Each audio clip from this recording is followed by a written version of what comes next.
I'm on my way to warn John Hancock and Sam Adams. The regulars are out here to see Captain Hall. Captain Hall!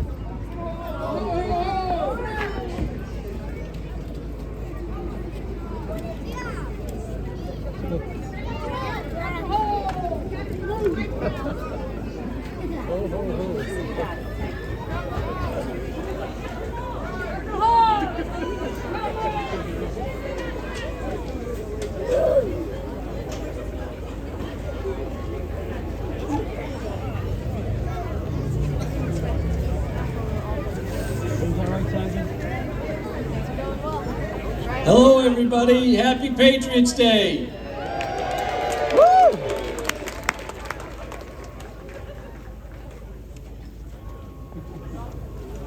I'm with the Massachusetts National Lancers. We're the guys on the horses and gals on the horses. We've been reenacting the Paul Revere and William Dawes ride since 1903. Yeah. We've been doing it a long time. So we're part of the Massachusetts Organized Militia. Under the military division, you would know it as the National Guard. Now the horses are part of the National Guard and they're kept at Camp DeCarlo in Framingham, Massachusetts. Does anybody know what Paul Revere's horse's name was? Now I'm looking for somebody that hasn't left middle school yet to answer. Brown Beauty! Did you go to middle school? Okay, so you don't count. Anybody that hasn't left middle school yet, what's Paul Revere's horse's name? You just said it. Brown Beauty! I love it. I love it. That's right. Now, today, we have a horse who's reenacting Brown Beauty. And her name is Musket. Does anybody know what a musket is? It is, it's like a rifle. Boy, you come stand over here, you guys are smart. So, Brown Beauty today is being portrayed by Musket. She's a 13-year-old quarter horse.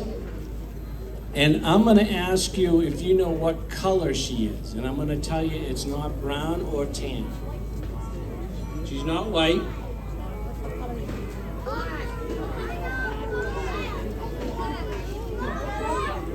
Okay, so in the horse world, she is the color dun.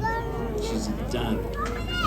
Right? Now, escorting her today is Whiskey, who's also a quarter horse, and his color is a bay horse. Okay? So, before I get into a couple of Patriots Day questions, I'm gonna let you know about Sergeant Gallant. Sergeant Gallant is a 10-year veteran of the Massachusetts National Lancers and an Air Force veteran, and he is portraying Paul Revere today. His escort is Sergeant Venimano, also a 10-year veteran of the National Lancers. Okay, does anybody know what Paul Revere was doing out on this famous ride? What? He was warning the countryside, you're absolutely right, that the regulars were out. They were mobilizing to go where? Does anybody know where they were going? Concord and Lexington, right? So Paul Revere was dispatched by Dr. Warren, who was also a son of Liberty.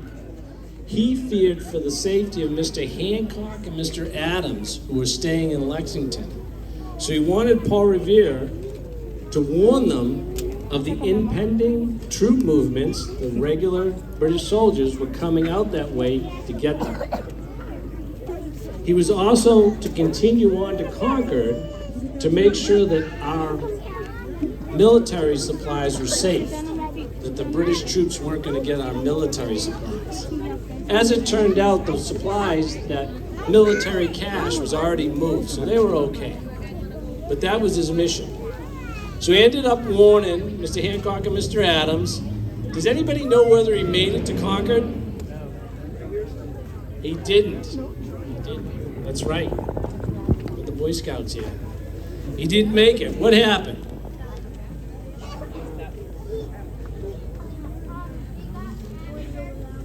He got captured. A British patrol caught him. And do you know what they did? They cut his girth. Does anybody know what a girth is? It's that belt that holds the saddle on. They cut the girth so he couldn't ride his horse anymore. So he just walked back to Lexington. So it was a pretty crazy night. Before I turn the microphone over to Paul Revere, I want to thank everybody for coming out today and supporting us on this Patriots Day.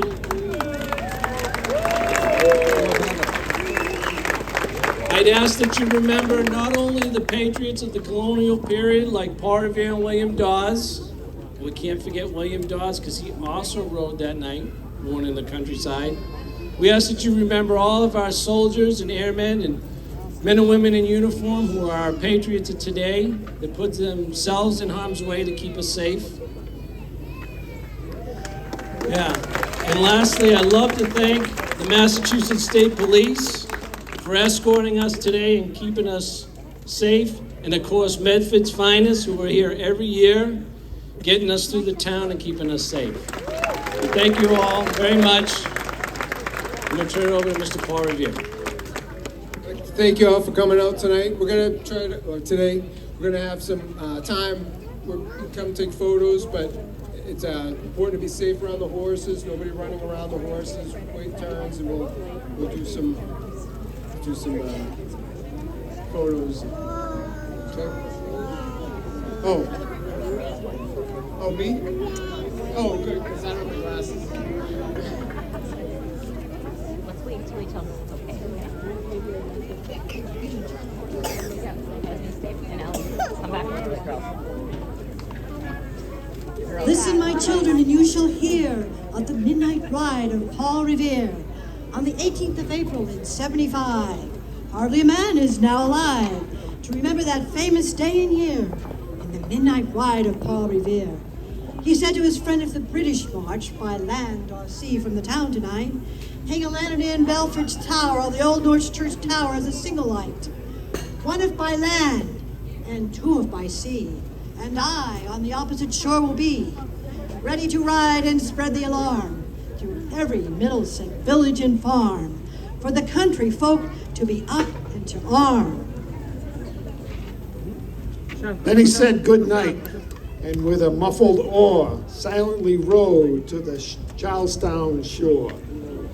Just as the moon rose over the bay, where swinging wide at her moorings lay, the Somerset British man of war, a phantom ship, with each mast and spar across the moon like a prison bar, and a huge black hulk that was magnified by its own reflection in the tide. Meanwhile, his friend through alley and street wanders and watches with eager ears, till the silence around him he hears the muster of men at the barrack door, the sound of arms and the tramp of feet, and the measured tread of the grenadiers marching down to their boats on the shore. Then he climbed the tower of Old North Church by the wooden stairs with stealthy tread to the belfry chamber overhead, and startled the pigeons from their perch on the somber rafters that round him made masses and moving shapes of shade. By the trembling ladder, steep and tall, to the tallest window in the wall, where he paused to listen and look down a moment on the roofs of the town and the moonlight flowing over all. Beneath in the churchyard lay the dead, in their night encampment on the hill, wrapped in silence so deep and still that he could hear, like a sentinel's tread, the watchful night wind as it went, creeping along from tent to tent, and seeming to whisper, all is well. A moment only he feels the spell of the place in the hour and the secret dread of the lonely belfry and the dead, for suddenly all his thoughts are bent on a shadowy something far away, where the river widens to meet the bay, a line of black that bends and floats on the rising tide like a bridge of boats. Meanwhile, impatient to mount and ride, booted and spurred with a heavy stride, on the opposite shore walked Paul Revere. Now he patted his horse's side. Now he gazed at the landscape far and near. Then, impetuous, stamped the earth and turned and tightened his saddle girth. But mostly he watched with eagle search the belfry tower of the Old North Church as it rose above the graves on the hill, lonely and spectral and somber and still. And lo, as he looks on the belfry's height, a glimmer and then a gleam of light. He springs to the saddle, the bridle he turns, but lingers and gazes till full on his sight a second lamp in the belfry burns. A hurry of hoofs in a village street, a shape in the moonlight, a bulk in the dark, and beneath from the pebbles in passing, a spark. Struck out by a steed flying fearless and fleet, that was all. And yet through the gloom and the light, the fate of a nation was riding that night. And the spark stuck out by that steed, and his flight kindled the night in light with his flame, with his heat. He left the village and mounted his steep. And beneath him, tranquil and broad and deep, in the mystic meeting, the ocean tides, and under the alders that skirt its edge, now on the sand, now on the ledge, is heard the tramp of his steed as he rides. It was 12 by the village clock when he crossed the bridge into Medford town. He heard the crowing of the cock and the barking of the farmer's dog, and felt the damp of the river fog that rises after the sun goes down. It was 1 by the village clock when he galloped into Lexington. He saw the gilded weathercock swim in the moonlight as he passed, and the meeting house windows, black and bare, gaze at him with a spectral glare, as if they already stood aghast at the bloody work they would look upon. It was